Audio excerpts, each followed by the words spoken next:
दोस्तों, दुनिया में ऐसी कोई भी चीज नहीं है जो असंभव हो। अभ्यास द्वारा हम बड़ी से बड़ी चीजों को सीख सकते हैं। ऐसी ही एक कहानी है बालक वृद्धराज की। जानते हैं कैसे एक मंदबुद्धि बालक वृद्धराज ने बार बार अभ्यास के द्वारा अपनी सबसे बड़ी मुश्किल को आसान करके दिखाया। नमस्कार दोस्तों, ब्रेनी बुद्धा यूट्यूब चैनल में आपका दिल से स्वागत है। एक समय की बात है, एक गुरुकुल में वृद्धराज नाम का एक शिष्य पढ़ता था। वह बहुत ही ज्यादा मंदबुद्धि था। उसका पढ़ाई में ध्यान नहीं लगता था।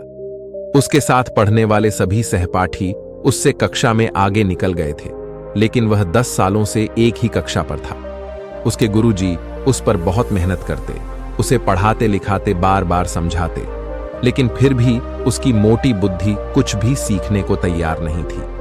आसपास वाले सभी शिष्य उसका मजाक उड़ाया करते थे। वृद्धराज को खुद पर बहुत शर्म आती थी, लेकिन वह अपने मंदबुद्धि होने का इलाज खुद नहीं कर पा रहा था।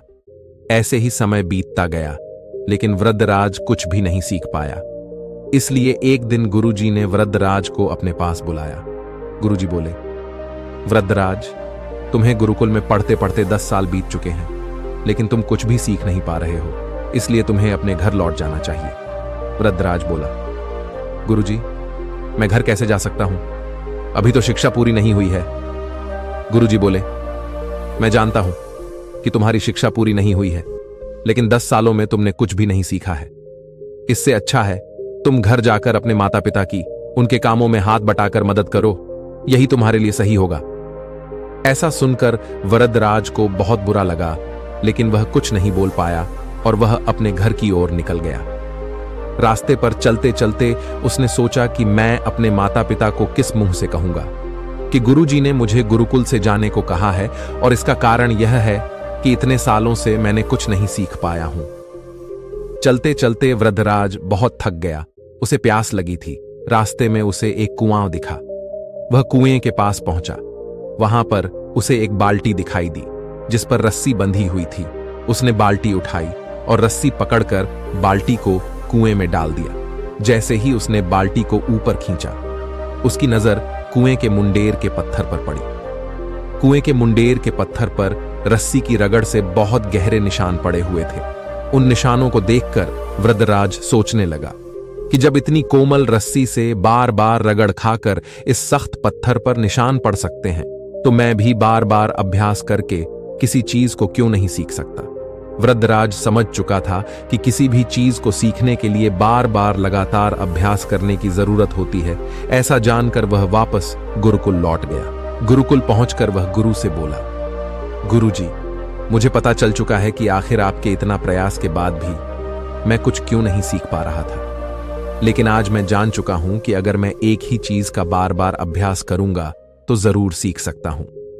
वृद्धराज का यह आत्मविश्वास देखकर गुरुजी बहुत प्रसन्न हुए। उन्होंने वृद्धराज को फिर से शिक्षा देना प्रारंभ कर दिया। वह अभ्यास कर कर के इतना आगे बढ़ गया कि अपनी कक्षा में प्रथम स्थान पर आने लगा। आगे चलकर वृद्धराज एक महान विद्वान बने और उन्होंने बड़े बड़े ग्रंथों की रचना भी की। इसलिए कहा गया है, करत करत अभ्यास के जड़मति होत सुजान, रसरी आवत जाते सिल पर परत निशान। जिसका अर्थ है, जिस प्रकार लगातार आते जाते रस्सी पत्थर पर निशान बना देती है, उसी प्रकार सतत अभ्यास किसी भी बुद्धिहीन को भी बुद्धिमान बना देता है। यह कहानी हमें बताती है कि अभ्यास का जीवन में कितना महत्व है। अभ्यास करने से हम जटिल से जटिल चीजों को सीख सकते हैं, लेकिन हमें बस उस समझ की जरूरत है जो वृद्धराज को प्राप्त हुई थी। अगर आप भी अपने जीवन में किसी ऐसे कार्य को लेकर परेशान हैं जो पूरा नहीं हो रहा है, तो लगातार उस पर अभ्यास की तलवार चलाते रहिए और आप पाएंगे कि आपका काम बड़ी ही आसानी से होते चले जा रहे हैं। दूसरी सीख जो हमें इस कहानी से मिलती है, प्राचीन समय में विद्यार्थी गुरुकुल में रहकर ही पढ़ा करते थे। बच्चे को शिक्षा ग्रहण करने के लिए गुरुकुल में भेजा जाता था। बच्चे गुरुकुल में गुरु के सानिध्य में आश्रम की देखभाल किया करते थे और अध्ययन भी किया करते थे। वृद्धराज को भी सभी की तरह गुरुकुल भेज दिया गया। वहां आश्रम में अपने साथियों के साथ घुलने मिलने लगा, लेकिन वह पढ़ने में बहुत ही कमजोर था। गुरुजी की कोई भी बात उसके बहुत कम समझ में आती थी। इस कारण सभी के बीच वह उपहास का कारण बनता है। उसके सारे साथी अगली कक्षा में चले गए, लेकिन वो आगे नहीं बढ़ पाया। गुरुजी जी ने भी आखिर हार मानकर उसे बोला, बेटा वृद्धराज, मैंने सारे प्रयास करके देख लिए हैं। अब यही उचित होगा कि तुम यहां अपना समय बर्बाद मत करो। अपने घर चले जाओ और घर वालों की काम में मदद करो। वृद्धराज ने भी सोचा कि शायद विद्या मेरी किस्मत में नहीं है, और भारी मन से गुरुकुल से घर के लिए निकल गया। दोपहर का समय था। रास्ते में उसे प्यास लगने लगी। इधर उधर देखने पर उसने पाया कि थोड़ी दूर पर ही कुछ महिलाएं कुएं से पानी भर रही थीं। वह कुएं के पास गया। वहां पत्थरों पर रस्सी के आने जाने से निशान बने हुए थे। तो उसने महिलाओं से पूछा, यह निशान आपने कैसे बनाए? तो एक महिला ने जवाब दिया, बेटे, यह निशान हमने नहीं बनाए। ये तो पानी खींचते समय इस कोमल रस्सी के बार बार आने जाने से ठोस पत्थर पर भी ऐसे निशान बन गए हैं। वृद्धराज सोच में पड़ गया। उसने विचार किया कि जब एक कोमल से रस्सी के बार बार आने जाने से एक ठोस पत्थर पर गहरे निशान बन सकते हैं, तो निरंतर अभ्यास से मैं विद्या ग्रहण क्यों नहीं कर सकता। वृद्धराज ढेर सारे उत्साह के साथ वापस गुरुकुल आया और अथक कड़ी मेहनत की। गुरुजी ने भी खुश होकर भरपूर सहयोग किया। कुछ ही सालों बाद यही मंदबुद्धि बालक वृद्धराज आगे चलकर संस्कृत व्याकरण का महान विद्वान बना, जिसने लघु सिद्धांत कौमुदी, मध्य सिद्धांत कौमुदी, सार सिद्धांत कौमुदी, गीर्वाणपद मंजरी की रचना की। दोस्तों, अभ्यास की शक्ति का तो कहना ही क्या है। यह आपके हर सपने को पूरा करेगी। अभ्यास बहुत जरूरी है, चाहे वो खेल में हो या पढ़ाई में या किसी और चीज में। बिना अभ्यास के आप सफल नहीं हो सकते हो।